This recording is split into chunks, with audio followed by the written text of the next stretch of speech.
acho que muitos de nós não estamos em um caminho, em sim uma rotina.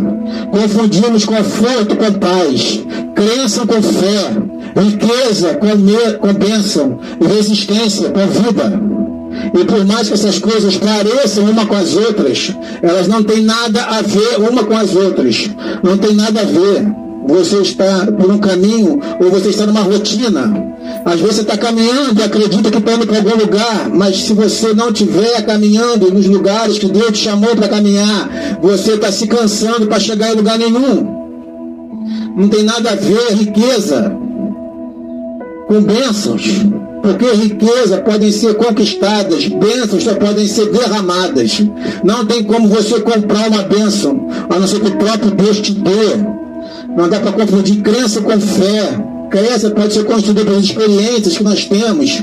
Crença pode ser construída por ideias que tivemos. Crença pode ser construída por sofismas ou por convencimento, né? Algumas coisas fazem sentido e começa a caminhar porque aquilo faz lógica e cria uma crença. Mas fé é uma firme convicção naquilo que Deus prometeu, mesmo que a gente não consiga enxergar.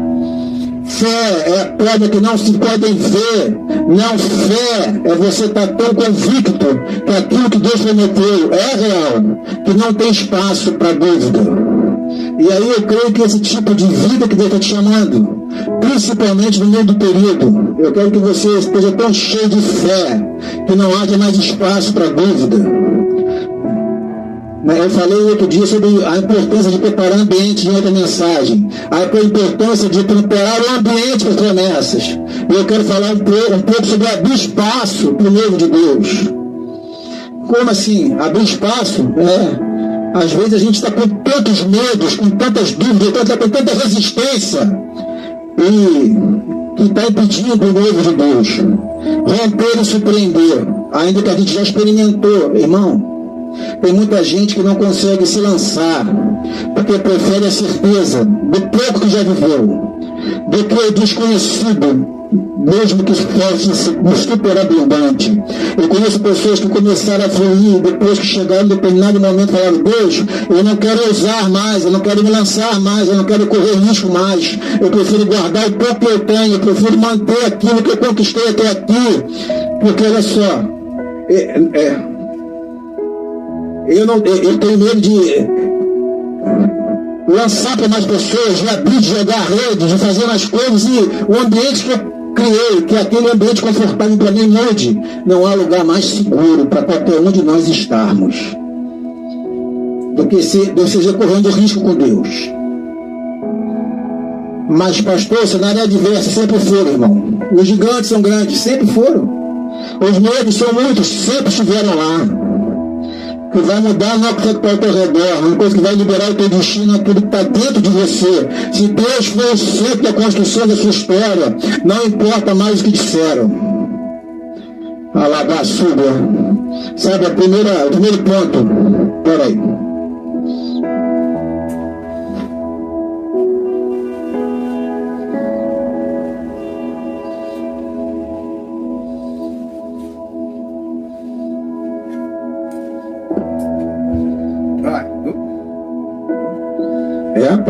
Antialérgico, a gente fica assim meio a boquinha ficou meio tortinha.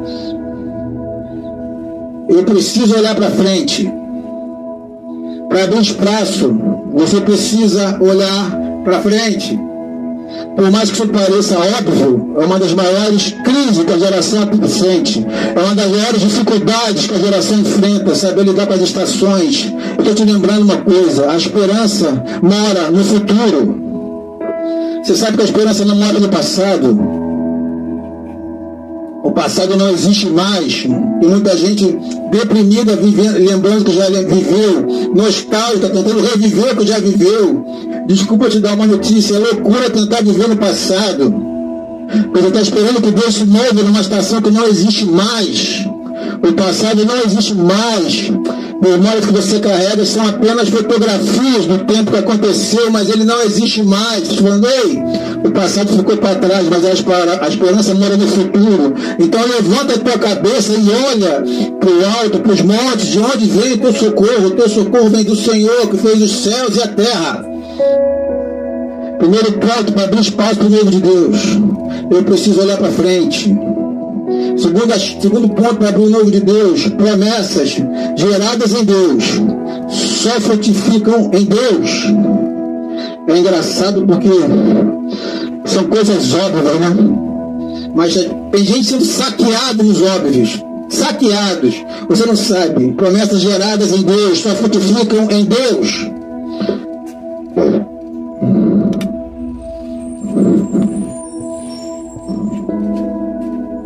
Eu preciso olhar ao seu redor e perceber que alguns princípios, eles são os mesmos desde que Deus criou a terra até hoje. Princípios, inclusive, desde o jardim até hoje. Entenda isso, a redenção nada mais fez do que restaurar aquilo que Deus já havia liberado sobre Adão. Deus continua sendo o mesmo, os princípios continuam sendo os mesmos. Então sabe o que é interessante? Não pode desconectar uma árvore da terra e esperar que ela viva. Não pode tirar um peixe da água e esperar que ele viva. Eu me pergunto por que você acredita que algumas promessas de Deus vão se cumprir se você estiver desconectado de Deus? Tem gente frustrado, cansado, tentando fazer acontecer coisas que você não vai conseguir se não for o próprio Deus fazendo por você. Eu estou falando, ei filho, eu sou a fonte da vida, eu sou a fonte das promessas. Então as promessas que vêm de Deus só podem ser geradas por Deus. As promessas geradas em Deus só podem se cumprir em Deus. Deus é aquele que gera em nós tanto querer, tanto efetuar. Deus é aquele que nos dá os fôlegos e nos dá alegria para continuar caminhando. É aquele que nos fez a promessa, nos dá as provisão para que ela se cumpra. Deus é aquele que dá o start, que mantém a gente até chegar no destino que Ele prometeu. O problema é que no meio do caminho as pessoas se distraem. E às vezes está frustrado esperando que Deus cumpra promessas que Ele mesmo fez, sem estar nos lugares, ou então fazendo aquilo que Ele mandou fazer. Promessas em Deus são como estufas, como oásis no meio do deserto. Lá abaixo, quem conhece Israel antes da guerra, agora eu não sei como está. Tem coisas absurdas com direcionamento de água. Tinha pouca água, né? Agora dominaram tudo. Mas eles faziam muito com pouco que tinham. Eles começaram a desenvolver uma cultura em que eles têm estufas, ou seja, são ambientes controlados, em que começam a frutificar no meio do deserto. Talvez essa seja uma das maiores analogias para entender o que Deus faz no meio de 2026, né? O problema é que às vezes ficam apegadas pelo solo, mas Deus, as características desse solo não me deixam frutificar. Deus está falando, não tem a ver com as características do lugar que você pisa, tem a ver com a essência da promessa que você carrega. Você pode estar num lugar árido e vai se tornar um oásis, você pode não tornar frio, mas vai se tornar quente. Você está num lugar inóspito, ele pode se tornar sua casa, porque não tem a ver com os lugares que você está, tem a ver com quem está com você. Você já deve ter ouvido em algum lugar, lido em algum para-choque de algum caminhão, mas é uma frase que é uma de verdade. Não tem a ver com os ambientes. Adão pecou no paraíso, Jesus resistiu na tentação no deserto, lá abaixo. Não tem a ver com os lugares que você está, mas com aquilo que você carrega. Irmão, no meio do deserto você frutificará, no meio de estações difíceis você frutificando. Frutos de milagres, frutos de promessas, frutos sobrenaturais.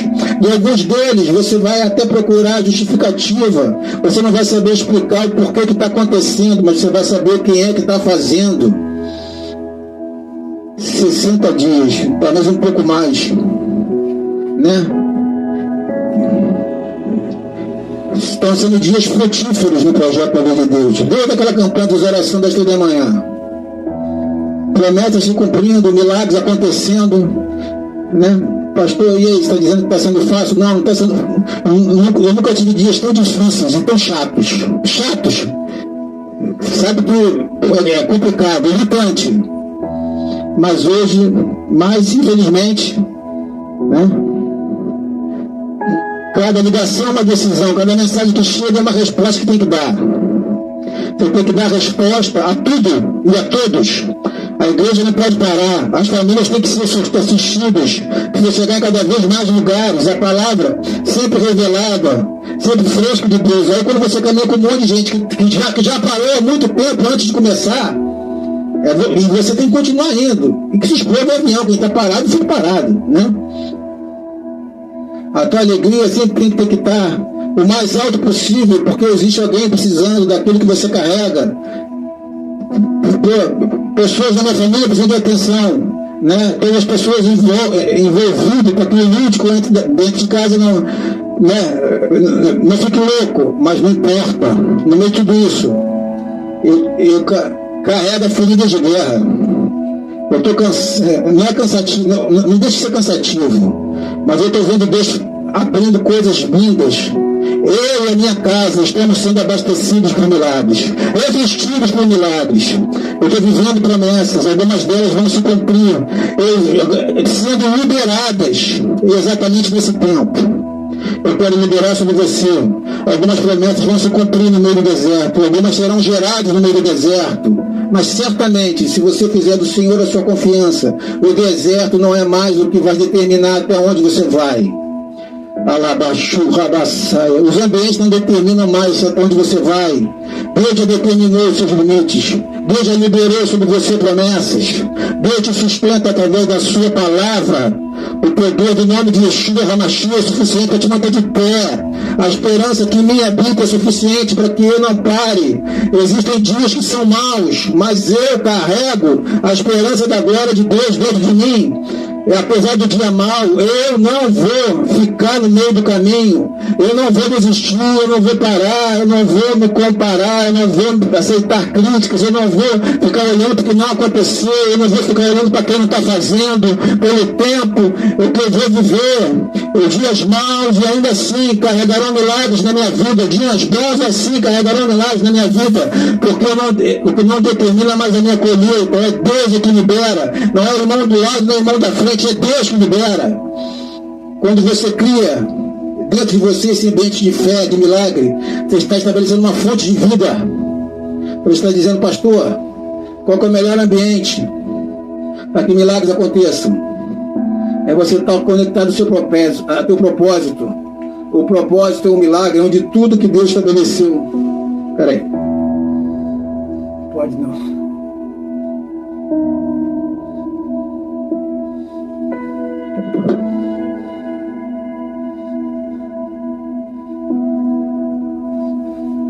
Bate o botão, a camisa vai quase a metade do peito, pô. O ambiente seguro, onde você está se tornando quem Deus te chamou para se tornar, fazendo o que Deus te chamou para fazer, vivendo o que Deus te chamou para viver. É por isso que todo sucesso sem Deus, essencialmente, já é um fracasso. O maior fracasso é que o homem pode ter sucesso naquilo que Deus não chamou para fazer. Você pode até conquistar algumas coisas, construir algumas coisas, mas não tem nada melhor do que viver o propósito. O propósito que eu carrego é um ambiente onde tudo que Deus nos chamou para fazer vai frutificar. A terceiro ponto, o quarto ou quinto, nem sei. Para viver o plano de Deus, eu preciso esquecer o plano B. Declara isso, eu preciso esquecer o plano B. Mas pastor, eu não consigo, eu preciso ter um backup, eu preciso ter uma saída. A partir de hoje, encara o mundo dessa forma. O plano B é fazer o plano A dar certo. Qual é o plano B, pastor? Fazer o plano A funcionar. Na Labassuba. Quando tudo começou, tinha poucos meses de projeto. Pandemia.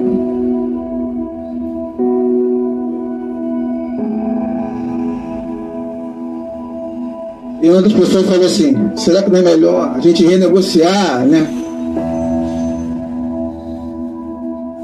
Esperar isso passar, né? Na visão administrativa, talvez faça lógica. O problema é que os milagres, eles não dão a mínima para a lógica. A verdade, os milagres têm prazer em ferir a lógica, envergonhar a lógica. O milagre nada mais é do que uma lógica perdendo o sentido de ser. Andar sobre as águas. Por que é um milagre? Porque não faz sentido alguém andar sobre a matéria. Mas quando você começa a andar, peraí.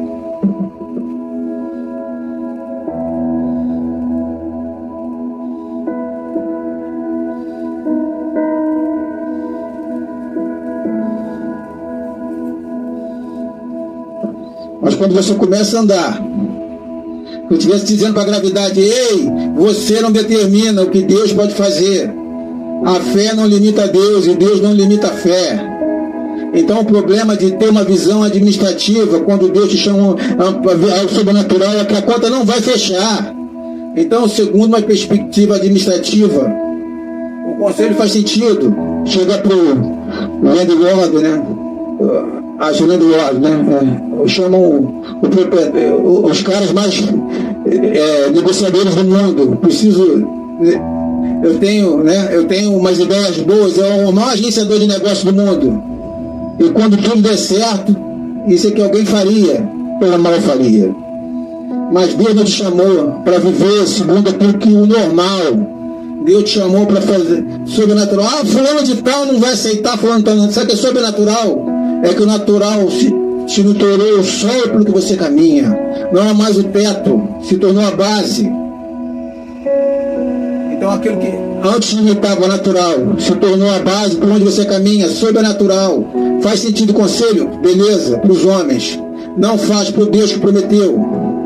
Então, se foi Deus que começou, certamente Ele manterá.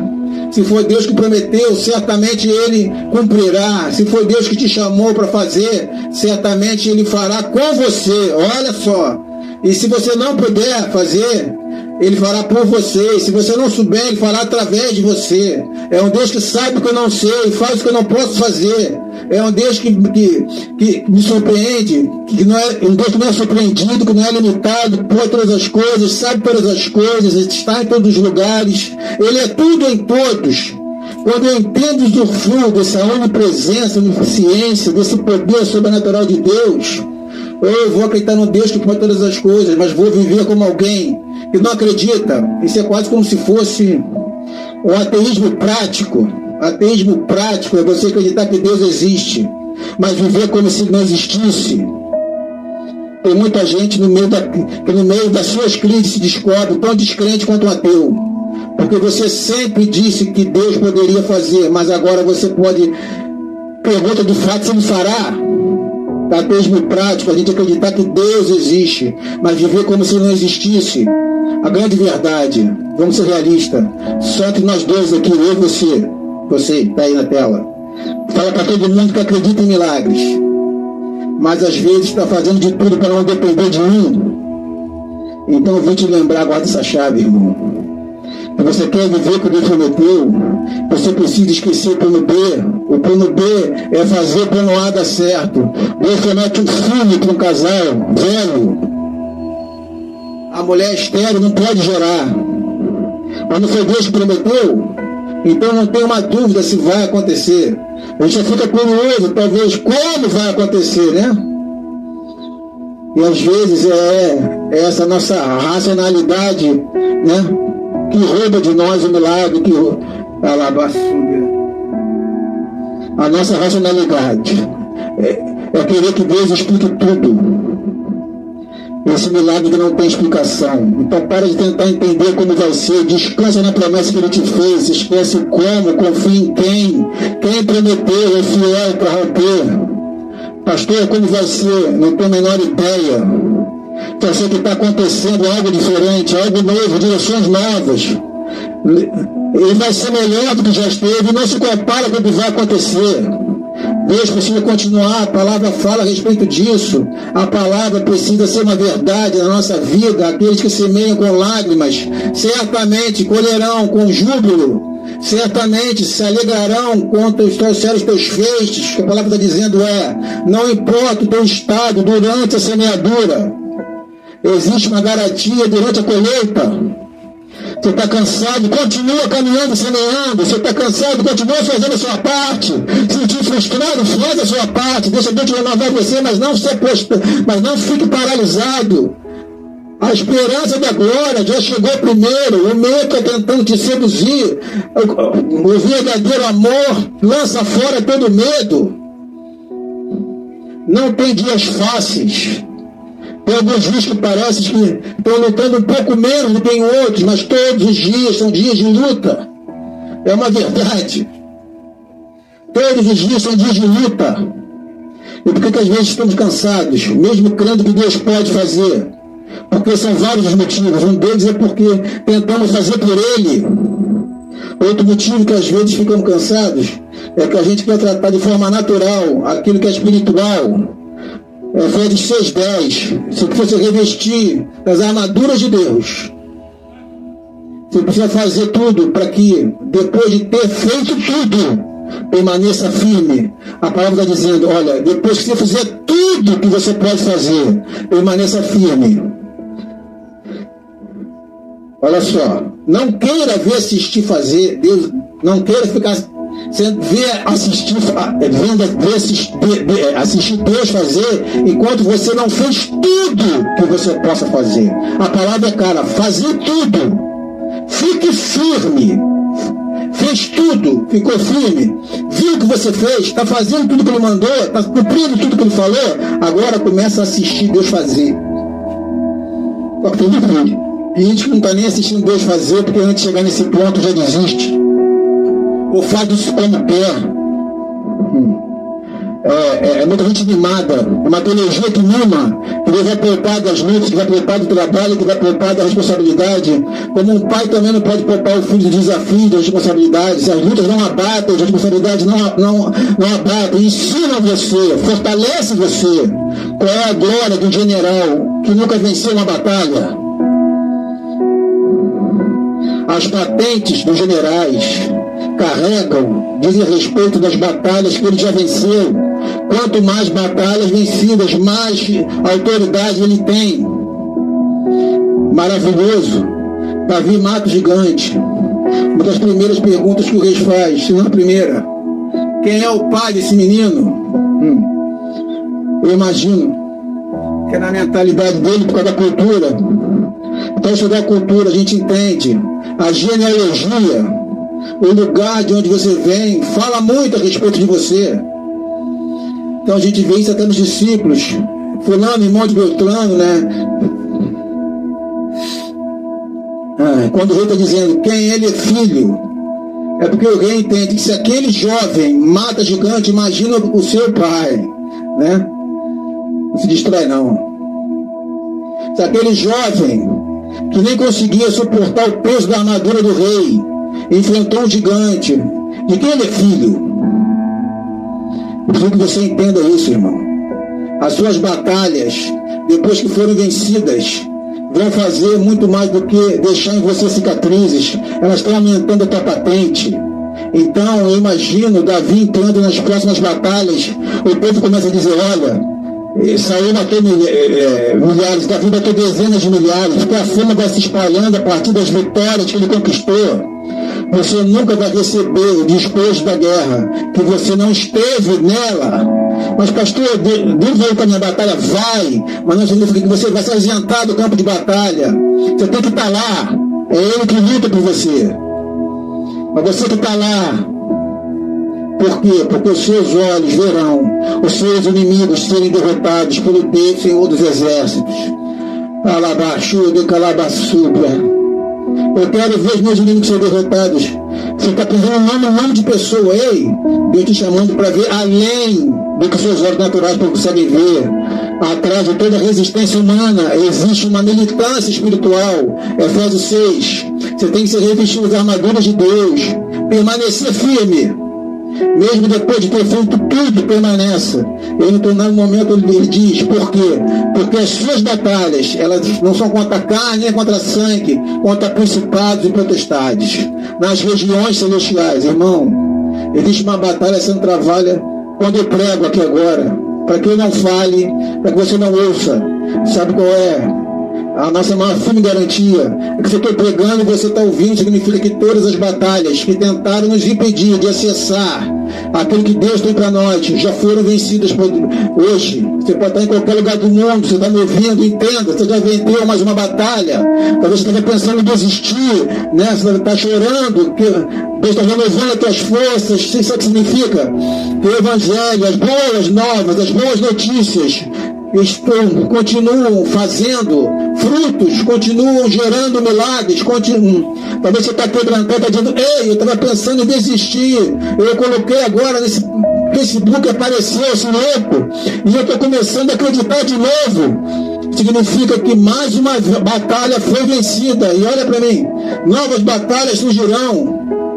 Talvez você vai dizer, tem gente que diz, pastor, eu tenho uma conexão com a sua forma de falar, que todos os dias eu ouço a palavra para me renovar. Entende? O que renova não é o sermão de um pregador, mas é a palavra que o sermão carrega, é a palavra que mantém você de pé, é a palavra que sustenta a tua casa, é a palavra que fez a promessa e garante com que ela se cumpra. A palavra é tudo que você precisa.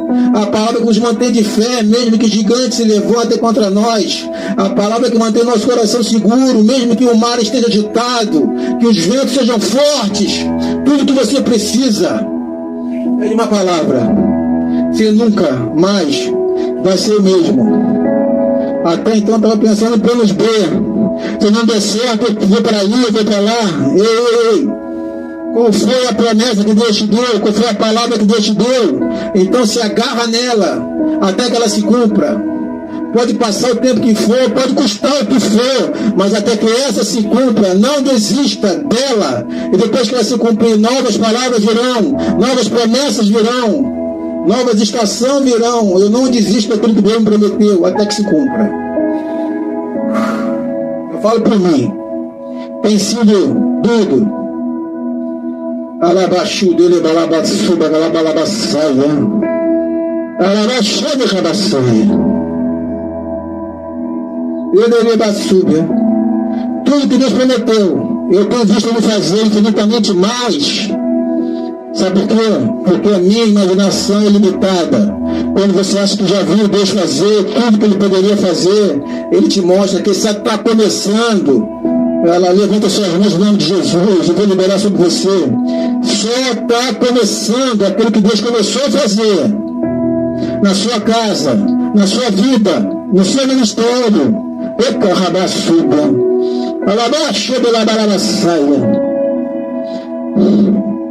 João 22, 28 diz: terminando todo o negócio, sede firme, e a luz brilhará nos seus caminhos.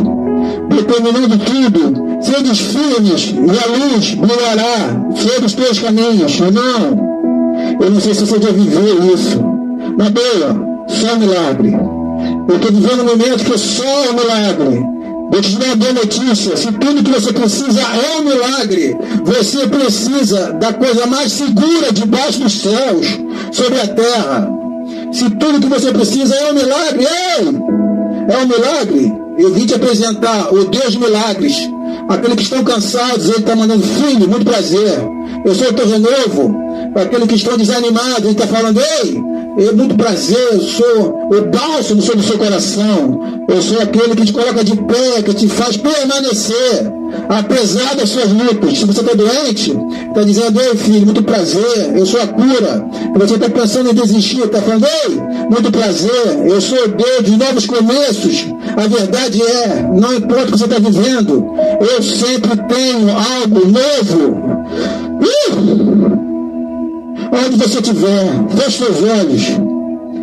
Alabaxudo, Lebassai. Eu quero orar com você, eu quero liberar a palavra de vida sobre você. É tempo de você se colocar de pé. É tempo de você não vai desistir, você não vai parar. Alabaxudo, Lebassuda. Alabassai. Pai, nós declaramos em nome de Jesus o espírito de ousadia. Nós declaramos em nome de Jesus a cobertura do teu sangue, removando todo medo, toda paralisia, toda palavra contrária liberada contra cada um. Não prosperará. Nós declaramos em nome de Jesus. Nós declaramos céus abertos, o romper da sua palavra trazendo vida. Tudo aquilo que tem se levantado contra vocês, seja agora principados, potestades, sejam gigantes, sejam mal revoltos, sejam, não importa o nome que eles têm, nós declaramos: eles não definirão até onde nós iremos. Nós somos o que Deus falou que nós somos, viveremos o que o Senhor falou que nós viveremos, nós experimentaremos cada uma das tuas promessas. Em nome de Jesus.